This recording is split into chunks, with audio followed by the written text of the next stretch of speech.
Alors, mon entreprise mandante a voulu que je travaille sur l'engagement des collaborateurs et la motivation des collaborateurs, parce qu'avec les changements de stratégie qu'elle met en place, elle aimerait agir sur l'engagement des collaborateurs pour améliorer le niveau de performance et surtout améliorer la qualité de vie des collaborateurs.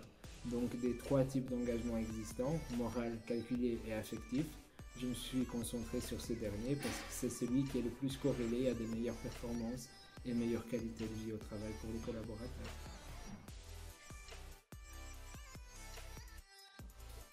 Alors j'ai commencé par fixer un rendez-vous avec l'entreprise mandante pour savoir ce qu'ils voulaient réellement avec mon travail.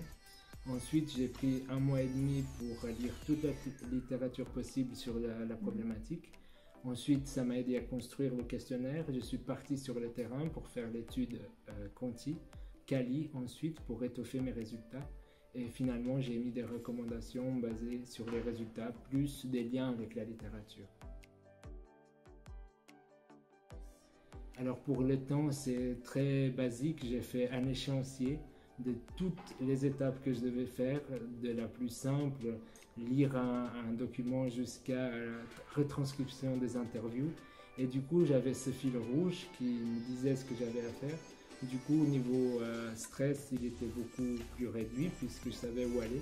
Et puis, il faut aussi conscientiser et accepter que dans des projets aussi longs, il y a des moments où on se sent super motivé et puis d'autres où on se sent un peu plus stagné. Alors les cours de l'HEG et mon prof de TD pour ce qui est de la structure ainsi que de la valeur ajoutée de mon travail et les outils que je pouvais utiliser pendant ce projet. Internet, surtout Google Scholar pour ce qui est des recherches scientifiques. Et après, les autres profs de la HEG que j'ai connus, ainsi que les collaborateurs de l'entreprise mandante pour ce qui est du terrain.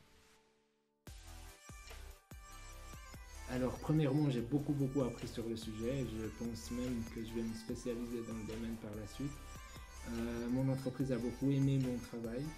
Du coup, je fais partie du groupe de travail qui va mettre en place les recommandations. Et puis finalement, mon réseau de connaissances a beaucoup développé suite à pendant et après ce travail de bachelor. Alors premièrement, si vous comptez travailler dans le même domaine que votre travail de bachelor, donnez-vous les moyens parce que c'est une excellente carte de visite auprès des recruteurs. Deuxièmement, parlez-vous entre collègues et entre amis, vous serez étonné de ce qui peut en découler de ces discussions et surtout, ce n'est pas une compétition. Finalement, ayez confiance en vos capacités. Appropriez-vous de ce travail pour amener votre point de vue et votre créativité. C'est un apprentissage.